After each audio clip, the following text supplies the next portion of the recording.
Alhamdulillah. So just as a point of benefit, inshallah, we are now streaming live on Facebook and on YouTube. So if you know anybody that's not physically here, inshallah, they can also follow us live now on Facebook and YouTube. So hope that Allah subhanahu wa ta'ala lets us benefit from these no matter where we are. Alhamdulillah, in the last dars, we talked about Abu al-As ibn Rabi', the son-in-law of Rasulullah sallallahu alayhi wa sallam,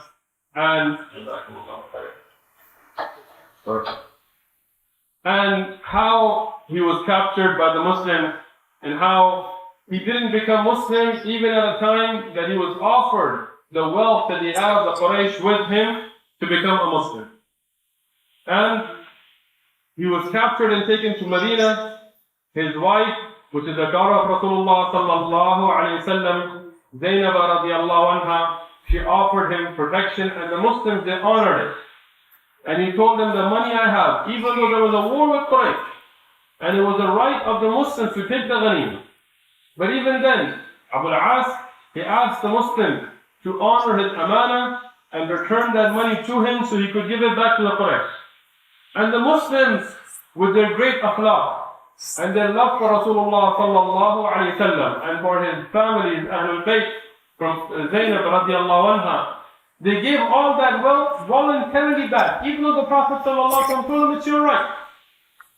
But they gave it back to Abu al-As.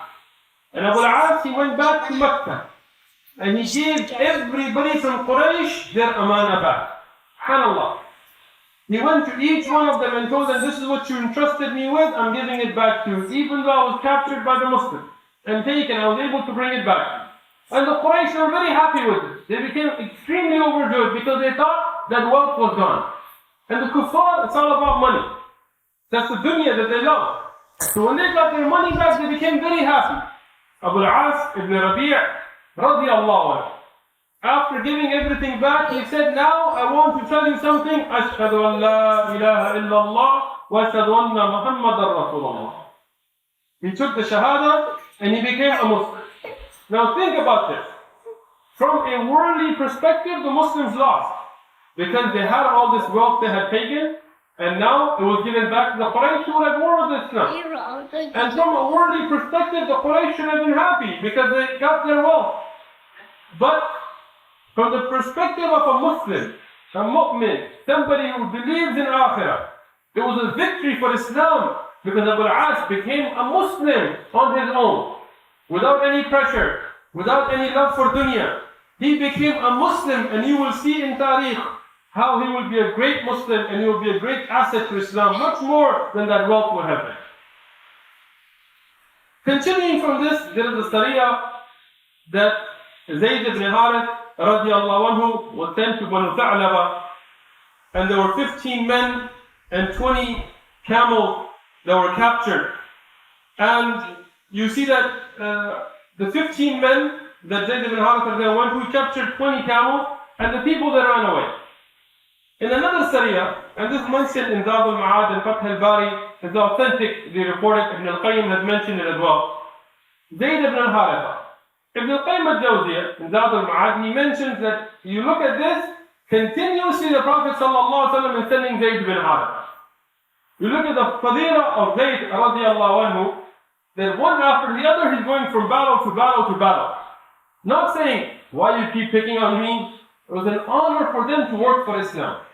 So once again, Zayd ibn Haritha radiallahu anhu, he takes 12 mujahideen, he takes 12 of the Sahaba of Rasulullah sallallahu alaihi wasallam in the month of Rajab to Wadi al-Qura. Wadi al-Qura is an area, as Ibn al-Qayyim mentions, that there were people from Quraysh used to go through. And it was close to Mecca. And this was a trip to spy on what the Quraysh were doing. Now, there is some very important point for the Muslim Ummah. One, an aqidah point. And the aqidah point is that the Prophet ﷺ did not have ilm al-ghayb. If the Prophet ﷺ had the vision to see the unseen, or the knowledge of the unseen, then why would he send Sahaba to spy on the Quraysh? He would say, I can see what's going on there. You see, it's a very important aqidah point for us to understand, because some of the people of bid'ah, they stay in their ghulu, in their over-exaggeration, they assign to the Prophet ﷺ that which Allah subhanahu wa ta'ala didn't give. Secondly, the hikmah of the Prophet ﷺ, that he would use the tactics of war. And today, many of our brothers and sisters are under misunderstanding. They think it is too extreme. I will make note of both of them. One is, they think you just sit in the masjid and you make adhkar and you make dua and you just make salah with great khushu', and suddenly the whole world will become open to you and the khilafah will come, and then everybody will become Muslim just because of your great amal. It's all about the amal. If that was true, then why would the Prophet ﷺ send the Sahaba into danger, into hardship? He had the best salah. The Prophet ﷺ had the best salah. Do you think your salah will ever be as good as the Prophet ﷺ? No. He had the best adhkar. His adhkar, if he made a dhikr, it becomes masnoon enough. He had the most khushu', he had the best dua. But even then, he strove and struggled. Now the other extreme are those who forget the power of dua, who forget the power of a'mal, and they think everything is based on numbers and voting and taking lobbyists, and if we have this, then we'll have victory, and if we have this, no. Victory is from Allah subhanahu wa ta'ala, but we have to strive and struggle for it. And that's what the Prophet ﷺ taught us, that balance. He would send these Sahaba, he would send them in harm's way many times, and they would strive and struggle, but he would be making dua, he would be making adhkar, he would be making that connection with Allah subhanahu wa ta'ala. So here, Zayd bin Haritha radiallahu anhu, with 12 mujahideen in Rajab, he goes to Wadi al-Qura to spy, and they became they were under attack. They were ambushed. And in this ambush, 9 of them became shuhada. From the 12, 9 of them became shuhada, as in Bidayah wa Nihaya, Ibn Hajar and others have recorded. 3 of them, they were able to escape. Now again, this is a point in Aqidah. If the Prophet ﷺ knew what was going to come in the future in the unseen, he would not have sent his Sahaba into such a thing. But he didn't. Allah subhanahu wa ta'ala revealed something from the unseen to the Prophet ﷺ, no doubt. But only Allah subhanahu wa ta'ala knows everything. So here, these Sahaba radiallahu anhum, they became shuhada. 3 of them, they escaped, and they came back to the Prophet sallallahu alaihi wasallam. And the Prophet sallallahu alaihi wasallam did not take this light. Any time a Sahabi's blood was spilled, immediately the Prophet sallallahu alaihi wasallam would want to take revenge for it, and he would show the ghira the Muslims have for Islam. And he prepared an army, and this hadith is in al-Bukhari and Muslim, and all of the books of Tariq, they mention authentically. And he prepared an army of 300 Sahaba, 300 Mujahideen. At the head of them, the Amir of them was Abu Ubaidah ibn Jarrah. Abu Ubaidah ibn Jarrah radiyallahu anhu. اسمه السرية أبي عبيدة بن جراح في كتب التاريخ في كتب الحديث ومشهور في صحيح مسلم والبخاري. He went to an area called 𝐶َبْ, إلى الخب. And this is in the 8th year of Hijrah. In this battle, the Prophet ﷺ gave them some means of food, dates. And they went out, the dates were very few for this big number of Sahaba. Many of the ulama, they discuss they were enough to go under our armpit and things, but we don't find any Sahih ahadith to mention exactly how many. But what we find in the Sahih ahadith, like in Sahih Muslim and others, when they were asked about this, they said, we were given out at first 3 dates. According to different numbers, but some of the ulama, when they mention the Sahih Asani, 3 dates per day. Per person. Now imagine, subhanallah, each one of us. We are not talking about DC comics or Marvel or some joke. This is reality. Imagine you are going to go out and march in the hot desert, and you're going to be up valleys and mountains, and all you're having per day are 3 days. Imagine. Our Salaf, our Sahaba, they sacrificed so much. They went through these hardships for Islam. And when we study the Seerah, when we hear these hadith, we need to take a lesson for ourselves. Because sometimes if somebody calls me a bad name because I look like a Muslim, I'm like, that's it. I'm shaving and I'm taking this off and it's okay and I have a fatwa and this and that and hijab is no fault anymore. SubhanAllah.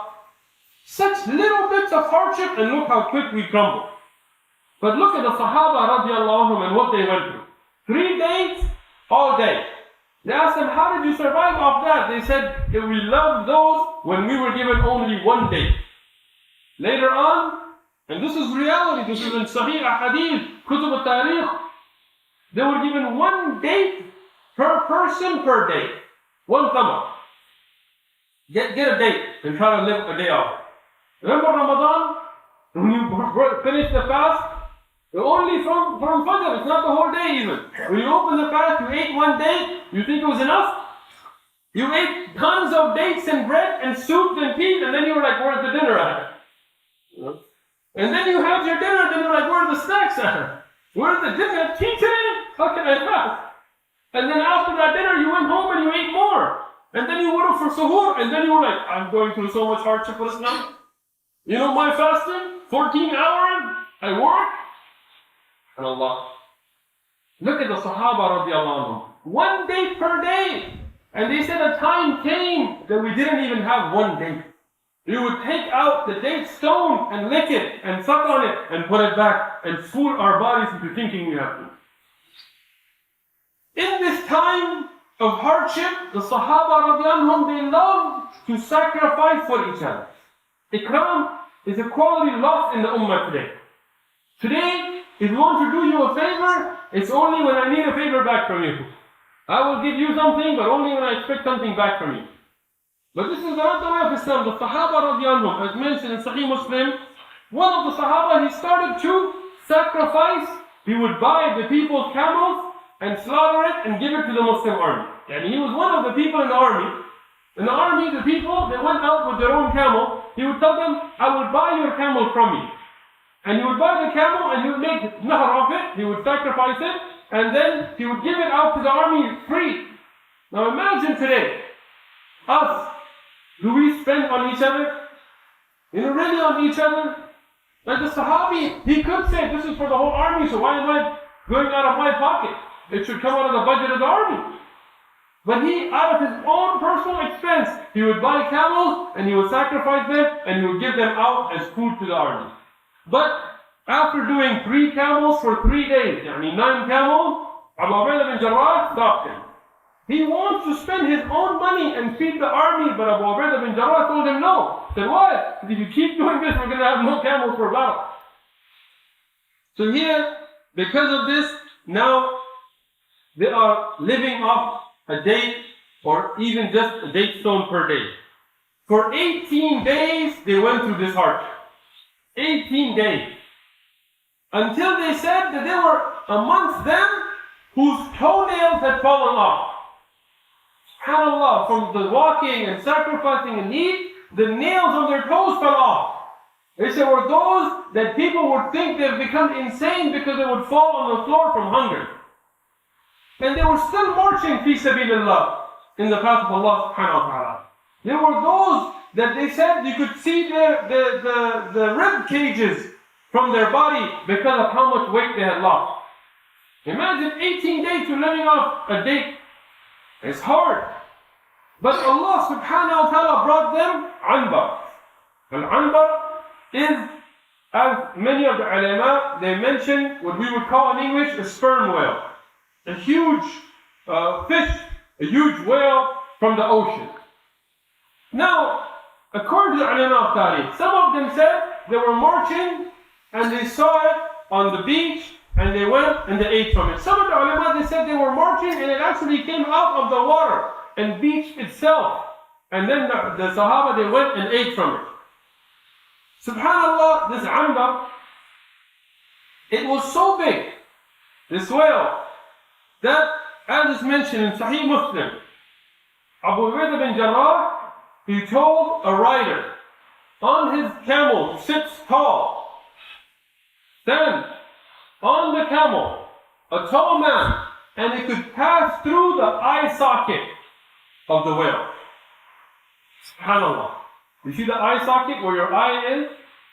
This whale's eye socket was so big that a tall man standing on a camel could ride through it. They mentioned that if you put a rib cage, and this is in the Sahih Hadith, and you took the rib and you put it up, a tall man on a camel could go underneath the rib. And the ribs of this whale were so big that if you put the rib, a man standing on a camel could walk underneath it. In a Sahih Hadith, as mentioned, Sahih Muslim, that 18 men could sit in the eye socket. 18 men could go and sit in the eye socket of this whale. And there are many riwayat, not just in the Sahihain, in the other books of Tariq and Sahih Asanid, that talk about how big this whale was. But no doubt it was huge. For 30 days they ate from its meat. They cooked it, they dried it, as what we would consider like beef jerky nowadays, and they took it with them. And they ate from it, all of them, 300 men. And they continued to eat from it until they reached Medina. And they came to the Prophet sallallahu alaihi wasallam. And the Prophet sallallahu alaihi wasallam asked them, do you have any of it left? They said, yes. He said, bring it. And he ate from it himself. Now, many fawaid in this. And this, as I mentioned, has been mentioned in many of the books of hadith, including Bukhari and Muslim and others. Imam al-Qurtubi, in his sharh of Sahih Muslim, he asks some beautiful questions and explains them. One of them, that why did the Prophet ﷺ eat from it? And there's two clear fawaid. One, to show that it's halal. That everything from the ocean is halal. Even if this whale was already dead. When they got to it, the meta of the bahr, of the ocean is halal. If they found a cow dead, they couldn't eat from it. It's meta.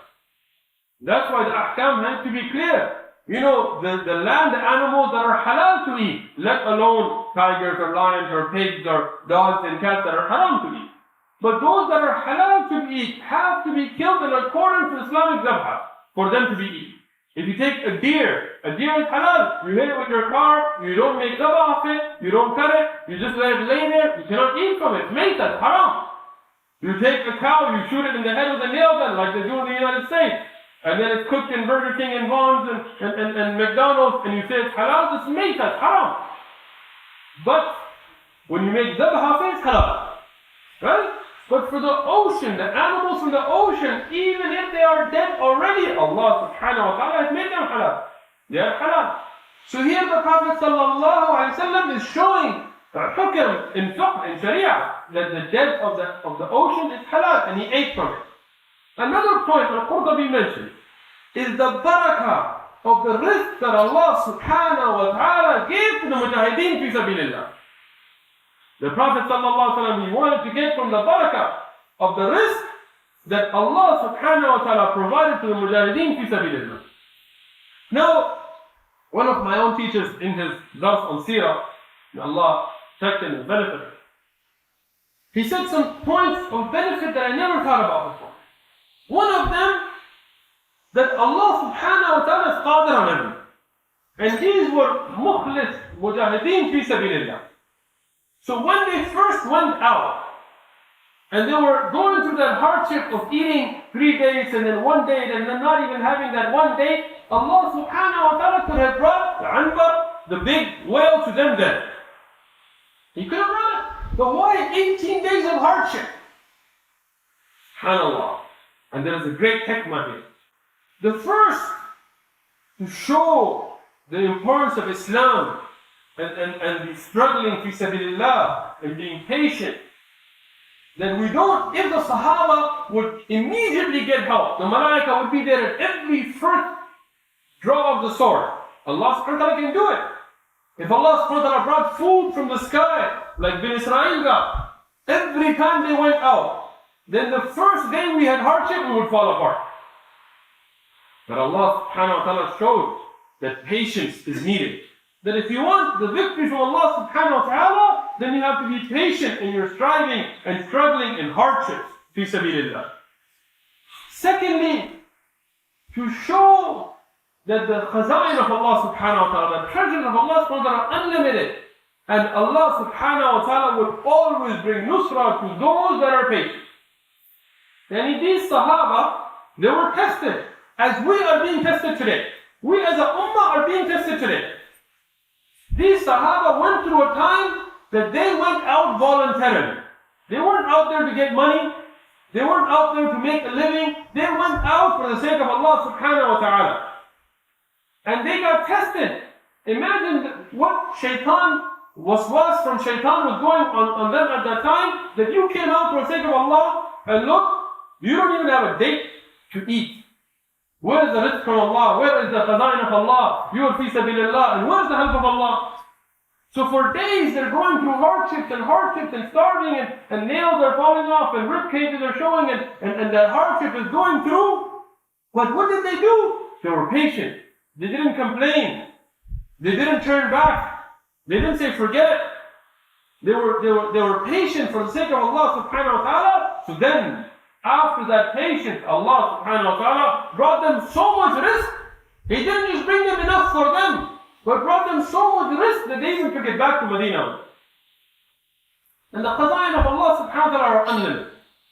And this is a lesson for us from the Seerat of Rasulullah sallallahu alaihi wasallam. Then, the next, as mentioned in Sahih al-Bukhari and Ibn Ishaq and other ulama of Tariq have mentioned the authentic asanid, is a ghazwa. This ghazwa is called ghazwa Banu Mustaliq. Ghazwa Banu Mustaliq, because Banu Mustaliq was a tribe of the Arab, and they had betrayed the Muslims, and they had caused many hardships. We'll talk about that in a minute. It's also called ghazwa Murasi', or in some of the books, Muraysi', بالسكون على الياء. Why the difference? Because al-Muraysi' is the place, and Banu Mustaliq are the qabila. There is no difference. Some of the lectures we see, they list these out as two different battles, and that's a mistake. Because if you look in the books of hadith, these are the same, it's the same ghazwa. One is called out by the place, and one is called out by the people that were there. Here, Rasulullah sallallahu alaihi wasallam himself went out for this ghazwa, himself. And there is a leader of these people. His name is Harith ibn Abi Dirar. Some of the people, they put Harith ibn Dirar. And this is a mistake. If you look in the books of hadith, it's Harith ibn Abi Dirar. And he was a leader of Banu Mustaliq. And Rasulullah sallallahu alaihi wasallam, he sent Abu Sahl, and he was from the spies of Rasulullah sallallahu alaihi wasallam. Abu Sahl radiallahu anhu was from the spies of Rasulullah sallallahu alaihi wasallam, and he went out. And again, it shows the hikmah of Rasulullah sallallahu alaihi wasallam and his expertise in the arts of war. You know, he was an expert in this. So he sent out this intelligence gathering mission, and Abu Sahl, and as we see in the books of Ilm al-Rijal, they say his name was Burayda ibn Husayd. Burayda ibn Husayd radiallahu anhu. Most of the books of hadith have him with Abu Sahl from his kunya. He went out and he met Harith. Harith was a kafir who was planning to attack Medina. And what was he doing? He was collecting the Arab tribes to go out and attack Medina and to attack the Muslims. Abu Sahl radiallahu anhu, he blended in with the people. He went undercover and he met with Harith himself, and he started to talk to him, and he asked him about his plans. And because Harith ibn Abi Dirar, he was looking to attack Medina and he was trying to collect people, he openly shared his plan with Abu Sahl, not realizing that he was a Muslim. And this is the hikmah of Rasulullah sallallahu alaihi wasallam. He didn't send a Sahabi that was well known. He didn't send Abu Bakr or Umar or Uthman or Ali radiallahu anhu, because the people knew them. Like Abu Bakr was well known, so they would have known. But Abu Sahl, he was unknown. So he was able to blend in, and he got this news, and he went back to Rasulullah sallallahu alaihi wasallam, and he mentioned this news. And from knowing that these people are actively engaged in jihad against Islam, in a battle against Islam, and they want to attack Medina, the Prophet sallallahu alaihi wasallam, he himself went out. Harith, he also sent a spy to spy on the Muslims. And it's interesting. There is intelligence and counterintelligence. The game is going on both sides. Al-Harith, as the Kafir, he also sent a spy to Medina to spy on the Muslims and Rasulullah sallallahu alayhi wa sallam. But the Prophet sallallahu alayhi wa sallam and the Muslims, they were very intelligent. They were aware of what's going on. Unlike many of our leaders today that are just lost in their nafs, they're asleep. They're just concerned about living up a luxurious life. They're not concerned about the ummah. But the Prophet ﷺ was concerned about the ummah. So when they saw this spy come, and the spy tried to blend in as a Muslim. SubhanAllah. We see this a lot today too. We see many spies today too, right? They try to blend in. In some of the books of Tariq, they mentioned the Muslims when they saw him, and he claimed to be a new Muslim, and he claimed to be somebody who accepted Islam. They asked him about his Islam, and he had learned enough to play off as a Muslim. But then they asked him some questions that are not regularly learned, but every Muslim would know. And they caught that he was not a Muslim. And they found out that he came from Al-Harith. And when he was convicted of being a spy, he was killed. The death penalty was carried out. And as we know, many people, the Orientalists, they tried to make this into a very, they killed him. SubhanAllah, the United States has given out the death penalty to many spies, including people who sold secrets to the Russians. But I guess nowadays, the White House isn't so concerned about that. But if we read the books of history in America, including a husband and wife that sold nuclear secrets to the Russians, death penalty was given to them. Because every country is concerned about their secrets. And here Rasulullah sallallahu alaihi wasallam also ordered this. Now, a point of benefit for us. Many times on the internet we find somebody say, I was a Muslim, and my father was a sheikh, and this and that, and I left Islam. All of them, if not all of them, the majority of them are all liars. It's all kadhab, it's all lies. I was on a long time ago, before the internet was developed as it is today, when we had chat rooms. I don't think they have chat rooms anymore. I was on a chat room with somebody who claimed that he was a Muslim and he was a sheikh and he studied Sharia and this and this, and he knew Quran, he knew Hadith, and he mentioned Bukhari and Muslim, and he said that I left Islam and this. So I asked him a very simple question. I told him, okay, how do you make istinja? How do you make istinja? Now every Muslim makes istinja. You're going to go to the bathroom, you need to make salah. Now this guy had gotten some books about Islam. He read some little things about, okay, there's a book called Bukhari and Quran and this and that and salah. So he knew those, but he didn't read because he wasn't a practicing Muslim. He never was. He was a liar. �كاذب. So he didn't know about istinja. So he's like, what is that? There's no such thing in Islam. I didn't find it in Bukhari. So leave Bukhari alone. First learn how to make istinja. Unless, so subhanAllah, this is the same kinds of things, the tricks we see. Now here, Rasulullah sallallahu alaihi wasallam, he had an advantage. Because Rasulullah sallallahu alaihi wasallam, his spy, Abu Sahl radiallahu anhu, had brought the news to him, so he knew where Harith was. And he knew where the tribes were. And he knew where they were situated. And Al-Harith's spy failed. He could not take that news back. So the Prophet ﷺ, immediately he went out, and the flag of the Muhajirin was given to Abu Bakr as-Siddiq radiallahu anhu. The way of Rasulullah ﷺ is to make battalions, and there's a ghazwa, there's a battle. So here the flag of the Muhajirin was given to Abu Bakr as-Siddiq radiallahu anhu, and the flag of the Ansar was given to Sa'ad ibn Ubadah radiallahu anhu. Both of them taking the flags, with Rasulullah sallallahu alaihi wasallam himself leading the army. And this shows the bravery of the Prophet sallallahu alaihi wasallam. He was with the ghazwa himself. As the Prophet sallallahu alaihi wasallam said, I wish I could go out with every single battalion that goes fi sabilillah. So here, when they went out, they caught the enemy by surprise. And the element of surprise is something very important in war. And when he caught them by surprise, all of the men, they fled. We see again from the kuffar that they have no heart. They didn't have the ghira to even defend their women and their property, and they fled and they left their properties and families. And it was a victory for the Muslims. It's mentioned in Bukhari that no fighting took place But in some of the Seerah books, they mentioned that some fighting took place and 10 of the kuffar were killed and only one was killed. One of the Muslims was killed and that was an accident by another Ansar. Now, in the books of Seerah, we have this fighting took place. But in al-Bukhari, it mentioned that there was no fighting. So what is rajih that no fighting took place? Because many of the books of Seerah have da'if narrations in them. And when we study the Seerah, it's not just to an interesting story or for excitement. We do it from an academic perspective. So that which has a sanad, and when the sanad is sahih and it's rajih, then this is what we have to accept. Even if it's Seerah, it doesn't mean it's okay to use weak hadith and matruk hadith and don't worry about what is authentically reported.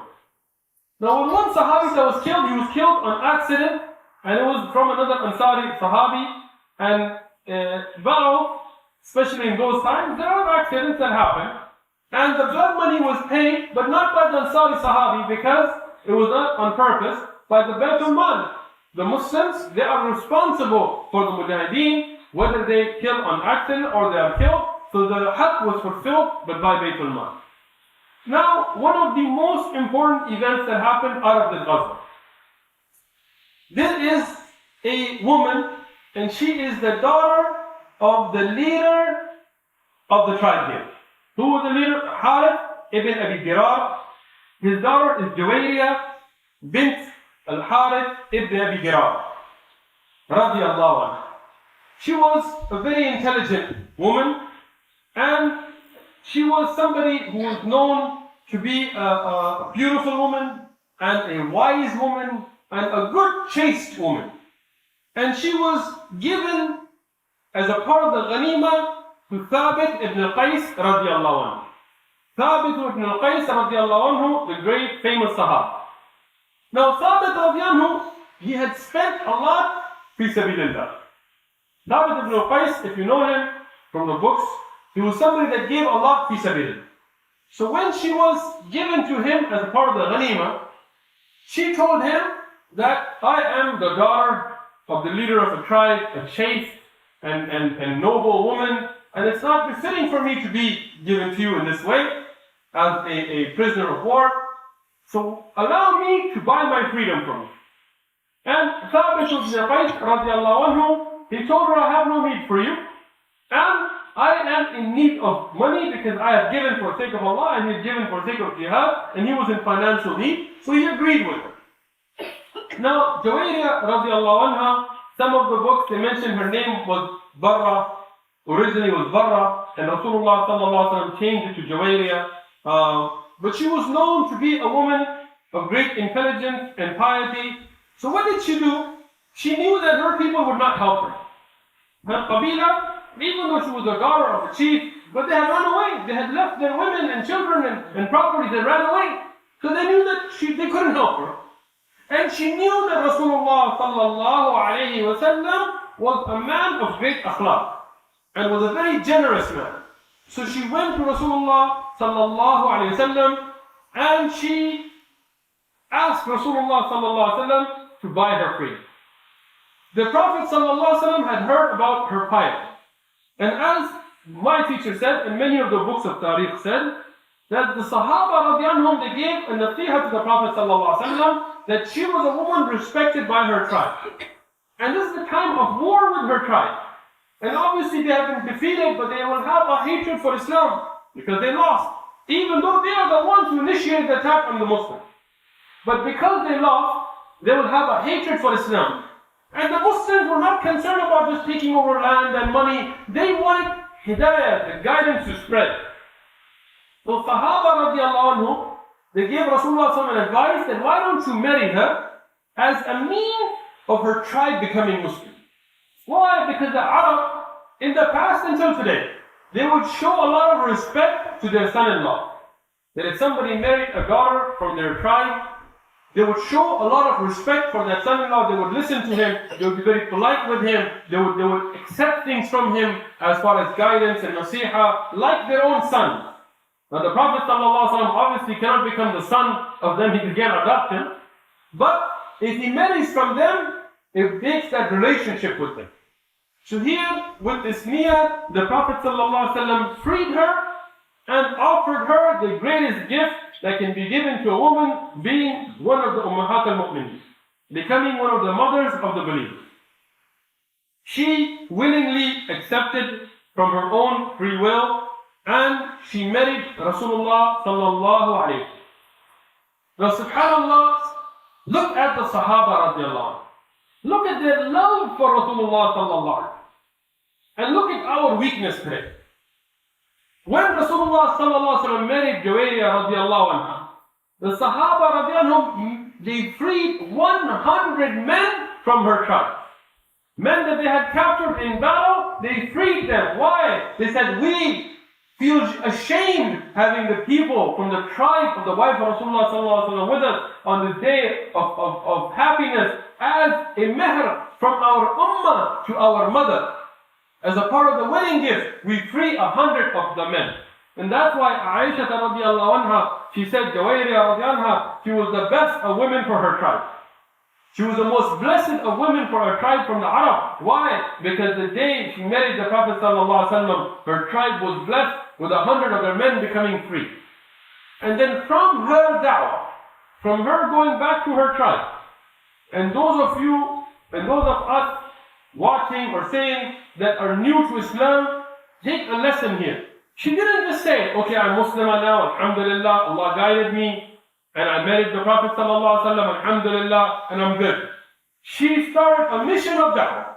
She went back to her people, and she told them, look, you guys violated the rights of the Muslims. You planned an attack on Medina, you were going to kill them, you were going to annihilate them, even though they had done nothing to you. And even then, when Rasulullah ﷺ himself came, he honored from us, from this tribe, to marry me. He didn't have to, sallallahu alaihi wasallam. Could have just taken on ghanima. But he married me to honor you and honor our tribe. And he did it for this means, and you look at 100 men were free without paying any money, without anything. As a gift to you, so learn, just come and listen about Islam. And her tribe started to hear about Islam, and hundreds of them started to enter Islam. You look at the hikmah behind each marriage of Rasulullah sallallahu alaihi wasallam. It's not about lusts and desires, but it's about akhirah and hidayah and the ummah. Here, she was known a little bit about Juwayriya radiallahu anha. As I said, she was known as a very pious woman. She would sit after Fajr, past Ishraq, till way later. Some of the ulama said in our time it would be like till 10 a.m. Obviously they didn't have a clock at that time, but calculating based on the ahadith and what is mentioned, that she would sit after Fajr to pray Ishraq, and then continue to sit making adhkar and making dua and asking Allah. Look at the piety, she's a new Muslim. But she would dedicate that time every day. Even though she had a household to run, she served the Prophet ﷺ. The Prophet would get many guests, and she would serve them, but she would take that time out for Allah subhanahu wa ta'ala daily. And that's why she was known as a very pious woman. In the same time, Abdurrahman bin Auf radiallahu anhu, in the 6th year of Hijri, in Sha'ban, Rasulullah sallallahu alaihi wasallam, he gave him 700 men to go out in another sariyah. Now Rasulullah sallallahu alaihi wasallam, he sent them to a place called 𝐬𝐭𝐚𝐲. 𝐬𝐭𝐚𝐲. And just to be clear, 𝐬𝐭𝐚𝐲, it is a place we find in some of the books, they have written the jeen without a dot. Even in some of the English books, they have ḥandal. And there's a mistake. As I looked up the actual books, I even, to make sure it's Jandal, because I saw both, I even went and I looked online into some of the manuscripts that were handwritten to make sure.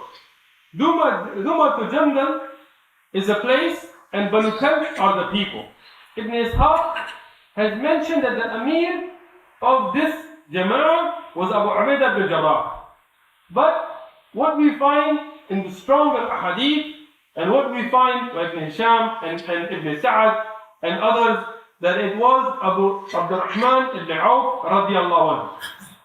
Abdurrahman bin Auf radiallahu anhu was sent by the Prophet sallallahu alaihi wasallam to these people because of some of the violations they did against the Muslims, and we'll talk about that. What we find in Ibn Khuzaymah, in the Sahih of Ibn Khuzaymah, that Rasulullah sallallahu alaihi wasallam, he saw Abdurrahman ibn Auf, and he prepared him as the Amir of the army. And this is hikmah for us to learn how a battle is done.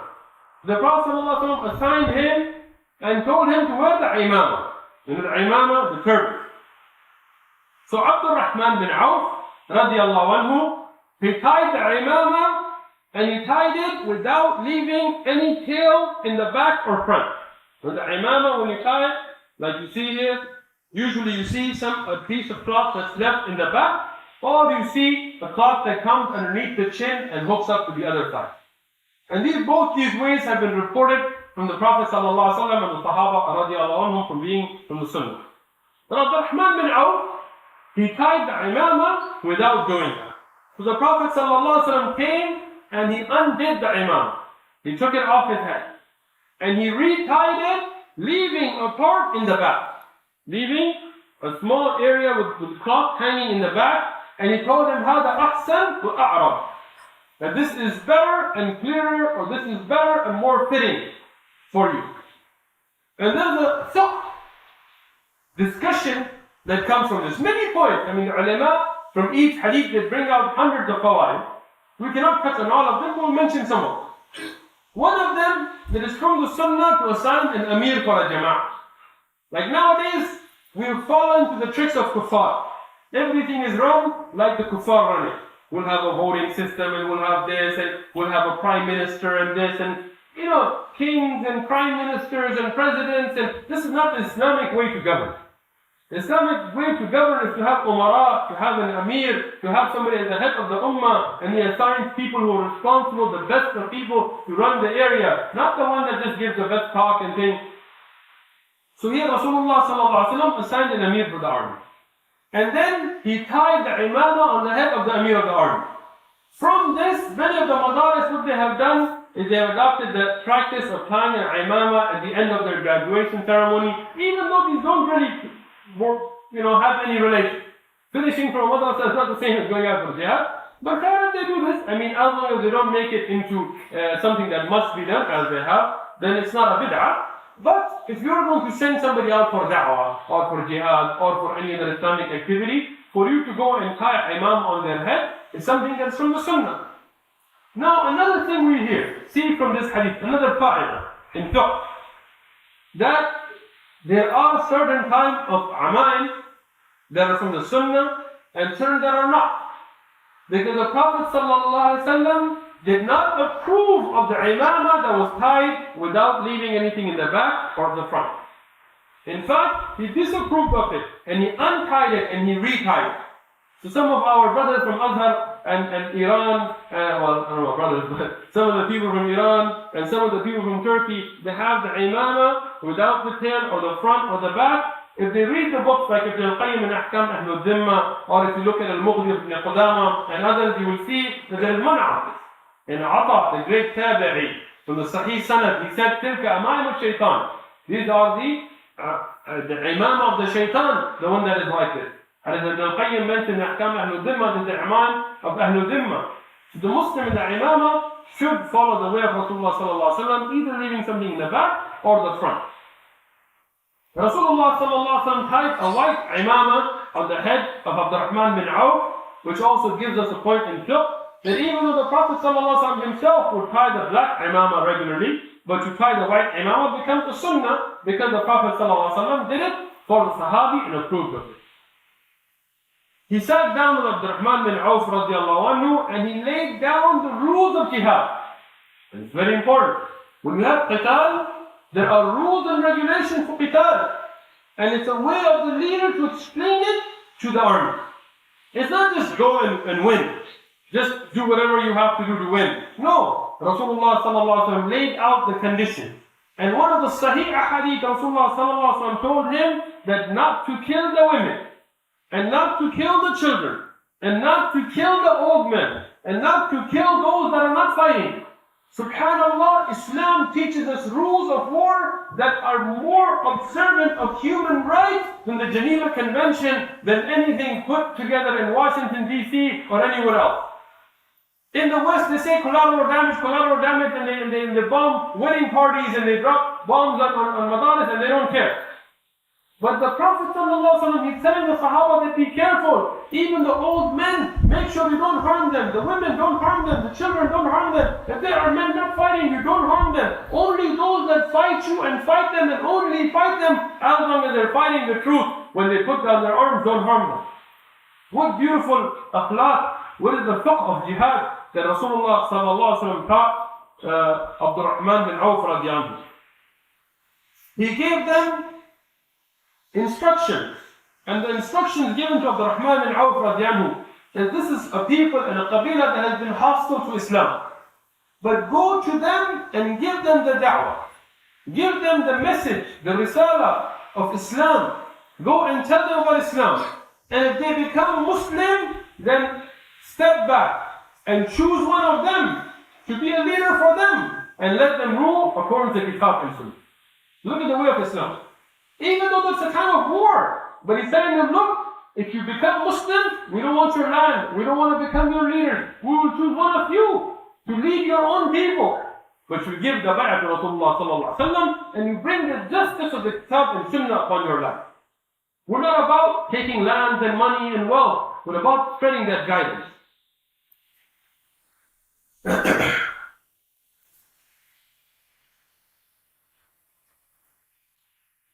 Then, when Abdurrahman bin Auf radiallahu anhu went out there, and Rasulullah sallallahu alaihi wasallam gave him an instruction. One of the instructions he gave them, he told them, if they become Muslim, then there is a man amongst them, Asbagha.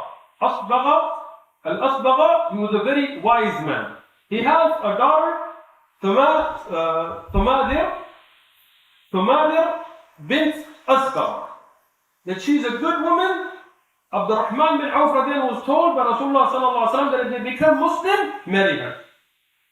Now from the hikmah here, the Rasulullah sallallahu alaihi wasallam, he knows that this is a woman that is known for her piety and known for her wisdom. And now if the Amir of the army goes and the man becomes Muslim and he marries from their tribe, their hearts will open up to Islam. And again, it will be a means of da'wah. Rasulullah didn't say, bring her back so I can marry her. No. Rasulullah doesn't care about that. He cares that the guidance spreads. So he told Abdurrahman, you marry her. And you marry her not for the sake of her beauty, not for the sake of wealth, but for the sake of Islam. That Islam spreads in her people. And as we find by Ibn Ishaq, and Ibn Sa'ad, and Ibn Hajar al-Asqalani and others have mentioned, that Abdurrahman bin Auf radiallahu went, and Al-Asbagha, he became a Muslim, and his daughter, she was married to Abdurrahman bin Auf radiallahu anhu. From this marriage, that was a marriage based on Islam, a marriage based on Tawheed, on the spreading of Risala, came a son, and he is Abu Salama ibn Abdurrahman ibn al-Auf radiallahu anhu. And Abu Salama radiallahu anhu, rahmatullah alayh, he is a tabi'i and a scholar and a alim, and he's from the narrators that Imam Bukhari narrates from in his Sahih. And he's a man known for his adal and his fiqh.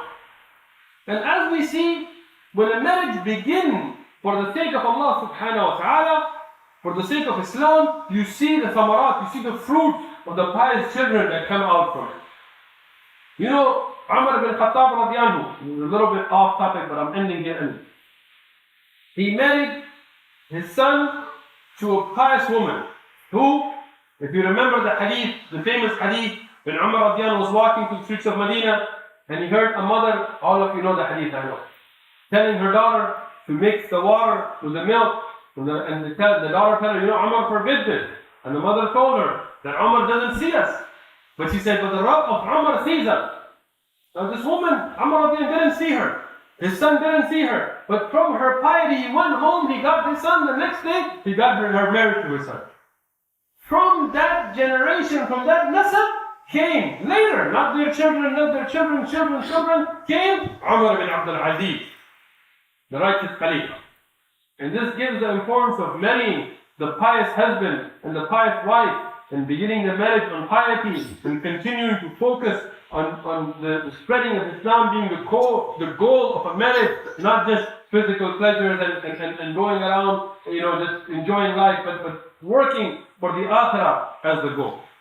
Next is the Sariyah that Ali ibn Abi Talib radiallahu anhu, he took out to Fadak, the land of Fadak, and this is a very interesting story and hadith, and there is a lot of ahkam that come even after the passing away of Rasulullah sallallahu alaihi wasallam and the land of Fadak, and inshallah we'll talk about this next Saturday.